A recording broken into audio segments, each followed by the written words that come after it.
இது எல்லாமே அந்த காளியம்மாவோட வேலையா தான் இருக்கும். நான் அவளை கோர்ட்ல பாக்கும்போதே அவ உன் அம்மா மேலயும் உன் புருஷன் மேலயும் ஏகப்பட்ட கோவத்துல இருந்தா.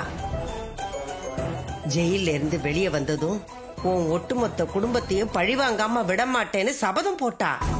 வெளியே வந்துட்டால, அவ வேலைய காட்ட ஆரம்பிச்சிட்டான்னு நினைக்கிறேன். அந்த சிவனாண்டி திடீர்னு ஊர்க்காரங்க போலீஸ் எல்லாரையும் வீட்டுக்கு கூட்டிட்டு வந்து ஒரு பத்திரத்தை காமிச்சு இனிமே இந்த வீடு எனக்கு சொந்தம்னு சொன்னதும் நாங்க எல்லாரும் ஆடி போயிட்டோம். எங்க எல்லாரையும் விட அம்மா ரொம்ப நிலக்குழஞ்சு போயிட்டாங்க. இருக்காதா கண்ணு? இத்தனை நாள் நமக்கு சொந்தமா இருந்த வீட்டை திடீர்னு யாரோ ஒருத்தர் வந்து அது தனக்கு தான் சொந்தம்னு சொன்னா யாரா இருந்தாலும் நில குழஞ்சுதானே போவாங்க. அம்மா தவறுதெல்லாம் 2 பேர்கிட்ட பத்திரத்துல கையெழுத்து போட்டு கொடுத்ததால அத அந்த சிவனாண்டி பயன்படுத்திக்கிட்டு நாளைக்கு காலையிலக்குள்ள வீட்டை காலி பண்ணலன்னா போலீஸ் கிட்ட கம்ப்ளைண்ட் பண்ணி வீட்டை காலி பண்ண வைப்பேன்னு சொல்றான். அப்படியும் காலி பண்ணலன்னா கோர்ட்டு கேஸ்ன்னு போய் வீட்டை சீல் வைக்கிற அளவுக்கு பண்ணிடுவேன்னு பயமுறுத்துறான். இதுக்கு உன் புருஷன் என்ன சொன்னா? அவர்தான் நாளைக்கு காலையில வரைக்கும் டைம் வாங்கியிருக்காரு. அதுக்குள்ள அந்த பத்திரத்துல ஃபோர்ஜரி நடந்திருக்கிறத நிரூபிக்கிறேன்னு சொல்லிருக்காரு. கடவுளே, ஏன் என் குடும்பத்துக்கு மேல மேல சோதனை கொடுத்துக்கிட்டே இருக்கேன்னு தெரியலையே. பாவம் என் மருமக எங்களதான் தப்பா நடந்துட்டோம்னு நினைச்சுக்கிட்டு எங்க மேல கோவமா இருக்கா. மத்தபடி அவ ரொம்ப நல்லவ. இப்பதான் தலைவர் தேர்தல்ல பெரிய போராட்டத்தையும் பிரச்சனைகளையும் பார்த்து அது ஓஞ்சுது. இப்ப திடீர்னு இப்படி ஒரு பிரச்சனைன்னா அவ எப்படி தாங்குவா?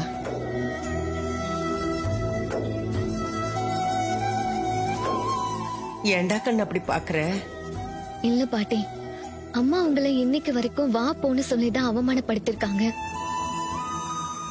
ஆனா நீங்க மூச்சுக்கு 300 தடவை ஏன் மருமகன்னு சொல்றீங்க.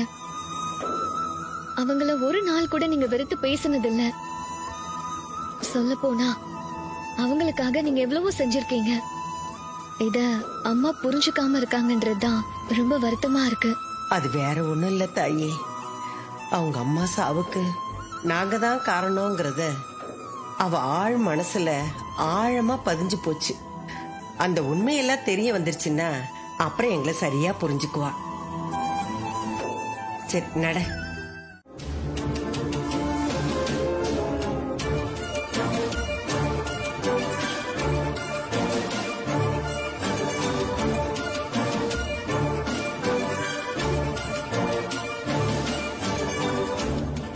இப்ப எதுக்கு என்ன வர சொன்ன? அத்தை கிட்ட போலி பத்திரத்துல 2 பேர் கையெழுத்து வாங்கினாங்களா? அந்த 2 பேரும் எங்க இருக்காங்கன்னு சொல்லுங்க. என்ன நீ பாட்டுக்கு திடீர்னு அவங்கள பத்தி கேக்குற? அவங்கள பத்தி எல்லாம் எனக்கு எதுவும் தெரியாது. அத்தை கிட்ட அவங்க 2 பேரும் கையெழுத்து வாங்குறப்போ நீங்களும் தானே கூட இருந்தீங்க. அதான் கேக்குறாப்ல, சொல்லுங்க. என் அக்கா கூட இருந்தா எனக்கு எல்லாம் தெரியும்னு அர்த்தமா? அவங்கள அப்பதான் நானே பார்த்தேன். அதுக்கு முன்னாடி நான் பார்த்தது இல்ல. எனக்கு எதுவும் தெரியாது. தேவையில்லாம இதுக்குதான் என்ன கூப்பிட்டீங்களா? உங்களுக்கு அவங்க யாருன்னு கண்டிப்பா தெரியும்.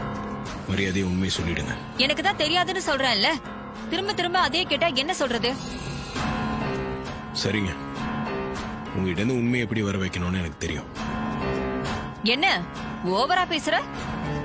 எனக்கு எதுவும் தெரியாது. அப்படியே எனக்கு தெரிஞ்சாலும் உன்கிட்ட எல்லாம் சொல்ல முடியாது. உன்னால என்ன பண்ண முடியும்? ஏங்க அத உங்ககிட்ட காட்டுங்க. ஓகேப்பா. எக்ஸ்கியூஸ் மீ, இந்த வீடியோ கொஞ்சம் பாருங்க.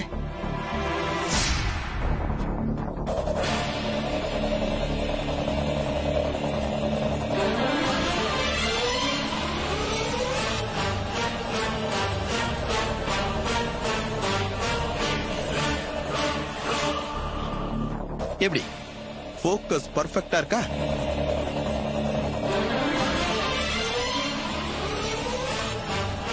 என்னைக்காவது இந்த வீடியோ யூஸ் ஆகும்னு நினைச்சோம். ஆனா இவ்வளவு சீக்கிரம் யூஸ் ஆகும்னு நினைக்கவே இல்லை. என்ன பிளாக்மெயில் பண்றியா? இதை நீங்க எப்படி வேணாலும் எடுத்துக்கங்க. அவங்க 2 பேரும் எங்க இருக்காங்கன்னு இப்ப நீங்க சொல்லனா இப்பவே போய் அத்தை கிட்ட இந்த வீடியோ காட்ட சொல்லிடுவேன். என்ன ஓகேவா?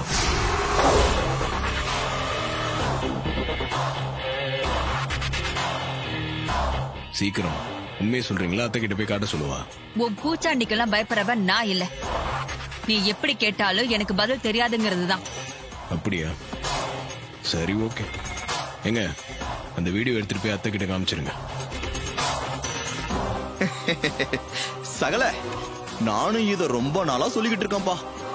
நீதான் சின்னத்த மேல இருக்கிற கருணையோட சொல்லாம இருந்த. இப்பவாச்சும் சொல்ல சொன்னீங்க, ரொம்ப ஹாப்பிப்பா. நான் இப்பவே இத போய் அத்தை கிட்ட காட்டி, அத்தை உங்க தங்கச்சியோட லட்சணத்தை கொஞ்சம் பாருங்கன்னு சொல்றேன். ஓகே, நான் போயிட்டு வரேன். பாய்.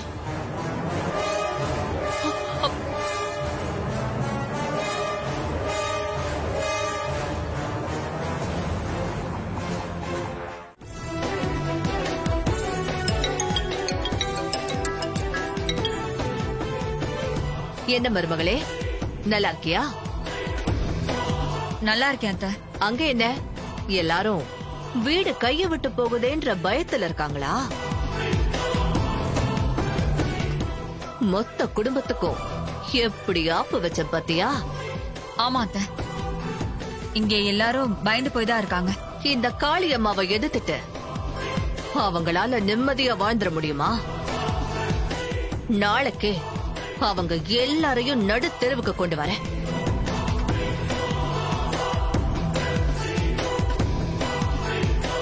சரிங்க அத்தை. பத்திரத்துல கையெழுத்து வாங்க வந்த அந்த 2 பேரும் பத்திரமா தானே இருக்காங்க? அவங்க ரொம்ப பத்திரமான இடத்துல தான் இருக்காங்க.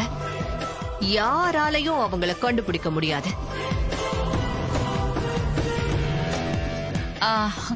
அப்படி எங்கத்த வச்சிருக்கீங்க? அத மட்டும் கேட்காத மருமகளே, நீ கேட்டாலும் நான் சொல்ல மாட்டேன்.